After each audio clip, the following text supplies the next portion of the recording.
30 años. Me ayudó a corregir conceptos erróneos acerca de aspectos importantes de la vida, como la visión cristiana de la materia y del cuerpo, que luego tendremos ocasión de comentar brevemente. Pero también me ayudó a conocerme a mí mismo, sobre todo su libro Cartas del Diablo a su sobrino, o en su mejor traducción, Cartas a un Diablo Novato. Ese libro lo tengo todo subrayado, lo tengo por aquí, lo tengo casi destruido, también lo presté a varias personas, por eso también está así. Y con anotaciones acerca de experiencias vitales mías que reflejan lo que yo entiendo, o lo que yo entendí que decía Luis por medio del Diablo Experto, ¿no? En una de sus cartas, el Diablo Experto presenta al ser humano como un ser organizado en 3 círculos concéntricos, ¿no? El más externo lo constituyen las emociones, el intermedio lo constituye el intelecto y el interior y más profundo lo constituye la voluntad. En mi opinión, C.S. Lewis está en lo cierto. Nuestras emociones son el aspecto más variable de nuestra personalidad y la voluntad el más profundo y estable y por lo tanto el más difícil de mover o cambiar. Cabe pues concluir que existen suficientes evidencias que apuntan a que durante las últimas décadas, sobre todo después de 1970, Lewis ha servido de referencia para muchas personas y ha permitido disfrutar de la literatura tanto a creyentes en Jesús como a personas que no creen en Jesús, ¿no? Tras conocer algo de su vida y sabiendo que nació en el cambio del siglo del XIX al XX, en 1898, alguien se puede preguntar qué puede decirnos C.S. Lewis que sea retador y relevante para nosotros hoy, en el siglo XXI. Yo destacaría 4 características que no simplemente voy a enunciar, no voy a desarrollar. Su honestidad intelectual y personal, su lucidez intelectual y su sensibilidad personal, su apología de un cristianismo básico, de ahí el título del libro Mero Cristianismo. Él, en este libro lo que hizo fue intentar resumir las doctrinas en las que todos los cristianos católicos, protestantes y ortodoxos están de acuerdo. De hecho, dio el libro a 4 clérigos de distintas confesiones cristianas para que le asegurasen que lo que estaba ahí reflejaba las creencias básicas cristianas, y este es uno de sus libros principales, ¿no? Es curioso que la historia de este libro fueron una serie de charlas que dio en la radio, en la BBC, en la época de la guerra, en 3 momentos distintos. Primero se publicó como 3 libros y ha tenido, al final, estando en vida, terminó publicándose como un solo libro, ¿no? Pero decía que su lucidez, su apología del cristianismo básico, este es uno de los libros principales, y también para mí la actualidad de muchas de sus percepciones acerca de los seres humanos y de la realidad en que vivimos. A continuación voy a intentar comentar algunas citas. La primera es un poco larga, estoy dudando de cómo plantearla, ¿no? Así que sobre la marcha a lo mejor cambio mis planes iniciales, ¿no? Pero bueno, sí, voy a cambiar los planes, sí. Voy a empezar por 2 más cortas y después nos metemos en una más grande, porque si nos metemos en la grande no podemos perder, ¿no?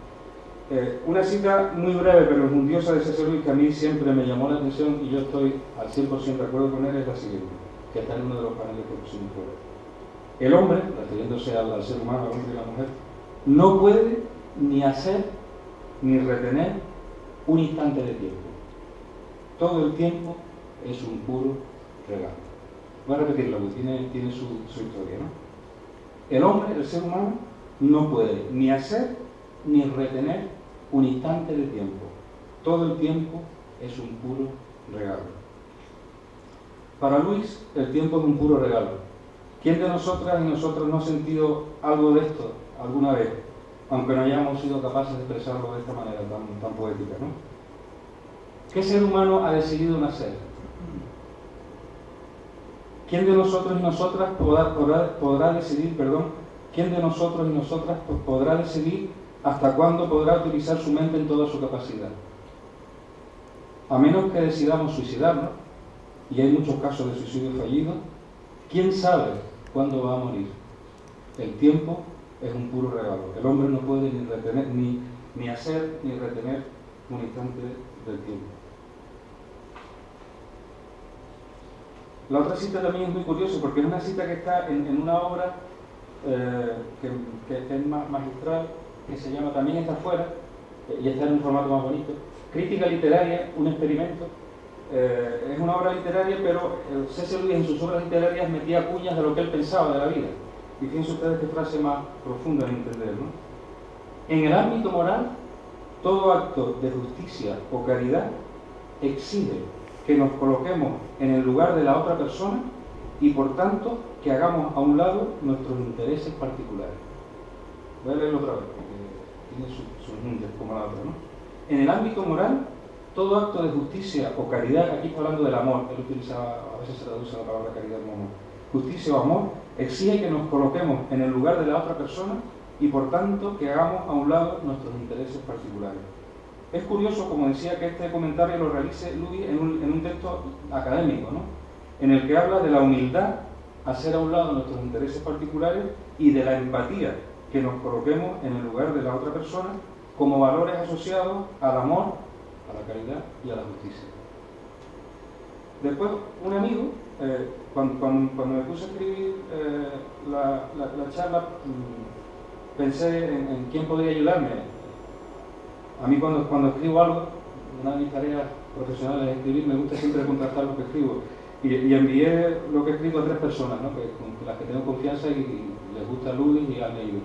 Y una de ellas me envió esta cita, es una cita un poco larga, pero es una cita que a mí me parece tan actual que no me resisto a leerla, ¿no? Esta no podré leerla 2 veces porque es muy larga, así que voy a leerla con mucha tranquilidad y pondré más énfasis en el comentario final. Dice C.S. Lewis en otra obra que son ensayos sobre literatura. Está hablando en ensayos sobre literatura, dice cosas como esta: soy demócrata porque creo que ninguna persona ni grupo de personas son suficientemente buenas como para que se les pueda confiar un poder incontrolado sobre los demás. Y cuanto más altas sean las pretensiones de dicho poder, más peligroso creo que será tanto para los gobernantes como para los súbditos. De ahí que la teocracia es el peor de todos los gobiernos. Si hemos de tener a un tirano, un varón ladrón es mucho mejor que un inquisidor. La crueldad del varón puede a veces estar dormida. Su avaricia puede en algún momento ser saciada y dejar de hacer daño. Y ya que sutilmente sabe que obra mal, puede que se arrepienta. Pero el inquisidor, que confunde su propia crueldad y su codicia de poder y temor con la voz celestial, nos atormentará infinitamente, porque nos atormenta con la aprobación de su propia conciencia. Y como la teocracia es la peor de todas las formas de gobierno, cuanto más se aproxima cualquier gobierno a la teocracia, peor será. Un principio mantenido por los gobernantes con la fuerza de una religión es un mal presagio. De aquí hay 2 frases para mí fundamentales, ¿no? Soy demócrata porque creo que ninguna persona ni grupo de personas son suficientemente buenas como para que se les pueda confiar un poder incontrolado sobre los demás. Y la última frase también me parece fundamental. Un principio mantenido por los gobernantes con la fuerza de una religión es un mal presagio para los ciudadanos, ¿no?, añado yo, ¿no? Esta cita, que curiosamente, como acabo de decir, aparece en una colección de ensayos sobre literatura, es, según entiendo, muy pertinente hoy en el mundo, en Europa y en España, ¿no? Revela la concepción que tenía C.S. Lewis de los seres humanos como seres incapaces de hacer siempre el bien y la necesidad de poner límites a la cantidad, entre comillas, de poder que unas personas deben tener sobre otras en la sociedad, porque un poder ilimitado afecta negativamente a los gobernantes y a los gobernados.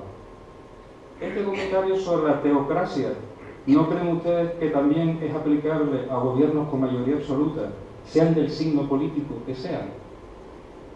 Particularmente incisiva es la frase esta: un principio mantenido por los gobernantes con la fuerza de una religión es un mal presagio. Pero la reflexión de Lewis no solo es aplicable a gobiernos con mayoría absoluta, sino también a personas que se declaran cristianas, católicas, protestantes u ortodoxas, por igual, que metidas en política, aun estando en minoría, pretenden imponer sus propios principios sobre determinados temas a toda la sociedad. En buena parte del mundo musulmán está pasando esto que estoy comentando ahora mismo, ¿no? Según Lewis, la democracia es la mejor forma de gobierno y la teocracia es la peor forma de gobierno, ¿no? Voy a ir terminando.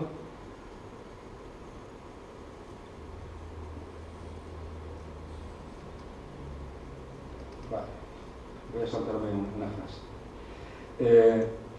En Cartas del Diablo a su sobrino, el diablo más veterano alecciona al joven diablo de la siguiente manera. El trama de Cartas del Diablo a su sobrino es la historia de un diablo joven que se le encarga que tinte a un joven, a un hombre, y tiene el asesoramiento de un diablo más viejo. Entonces, las cartas consisten en las cartas que dirige el diablo más viejo al diablo novato que está tentando al otro, ¿no? Y él tiene sus conversaciones. Y Luis, en la introducción, él dice que para leer el libro no tienes por qué creer en el diablo, porque el libro es una novela. Pero si eres cristiano, él lo hace desde una perspectiva cristiana y todo lo que cuenta pues tiene bastante sentido. También él dice en la introducción que no todo lo que dice el diablo viejo hay que creérselo, entonces hay que separar la paja de lo que es el contenido, del buen contenido, ¿no? Pero hay algunas frases que a mí me resaltaron cuando las leí, ¿no? Y estas me parecen importantes, ¿no? La que había leído. Dice: nunca olvides, dice el diablo viejo, que cuando estamos tratando cualquier placer en su forma sana, normal y satisfactoria, estamos en cierto sentido en terreno del enemigo. Está hablando el diablo viejo, esto es decir, el terreno de Dios.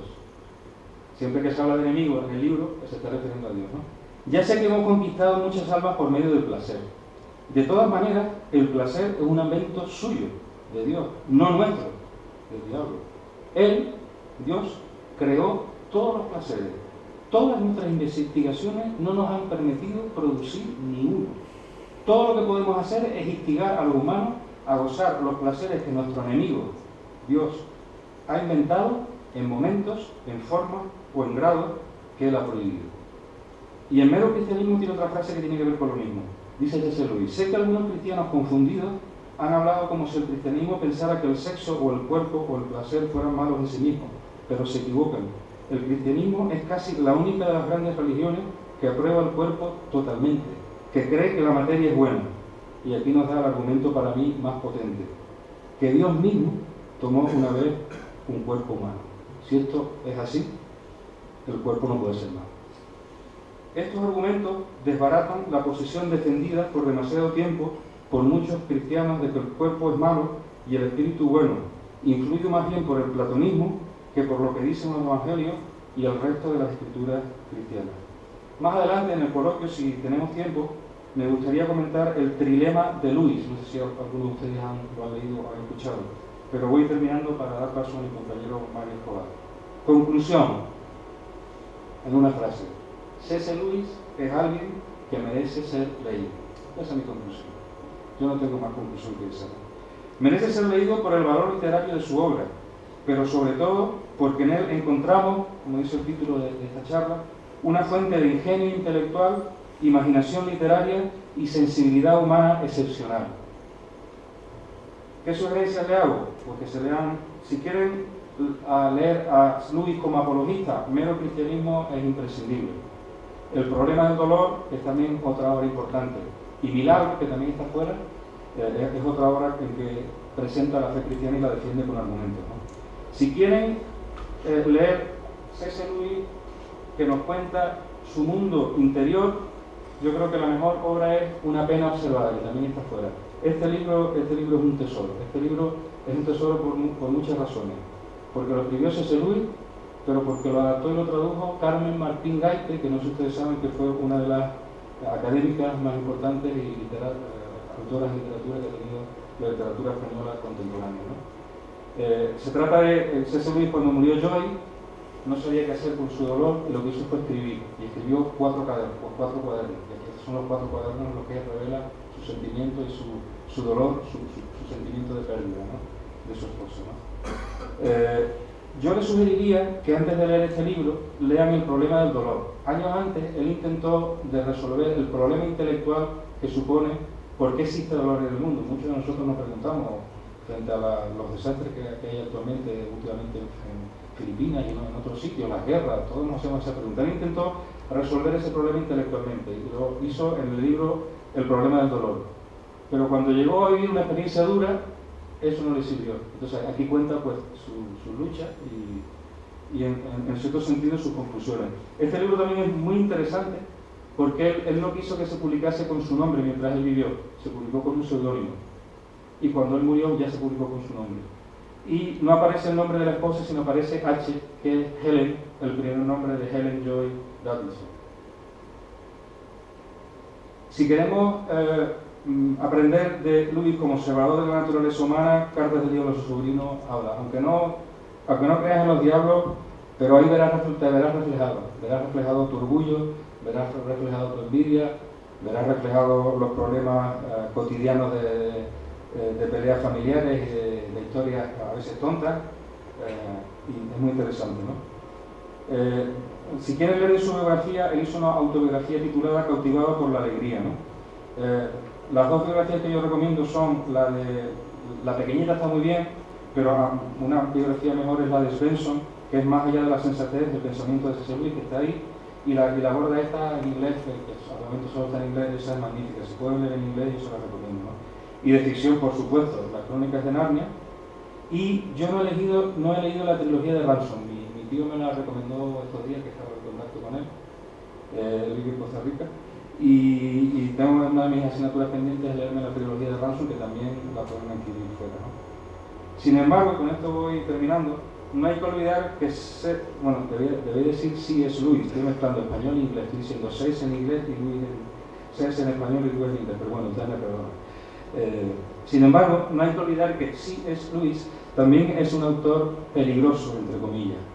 Puede llevarnos a terrenos inesperados. En su autobiografía Cautivado por la alegría, Lewis afirma lo siguiente: al leer a Chesterton como al leer a MacDonald, no sabía dónde me estaba metiendo. Un joven que quiere seguir siendo ateo tendrá que ser muy cuidadoso en la selección de sus lecturas. Hay trampas por todas partes. Las Biblias están abiertas, encuentran millones de sorpresas, como dice Herbert, finas redes y estratagemas. Dios, si se me permite decirlo así, no tiene demasiados recursos. Algo parecido, entiendo yo, nos puede pasar al leer al propio Lewis. Muchas gracias.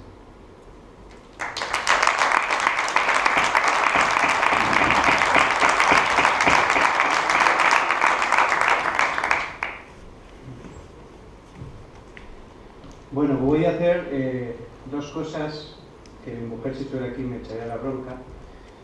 Una es pedir que enciendan las luces, porque me gustaría veros las caras, ya que veis vosotros las mías, ya de los que estamos aquí en la mesa, y ver la expresión, ¿no?, de cuando hagáis las preguntas o hagáis comentarios. Y esta era fácil. Y la segunda es decir algo que ya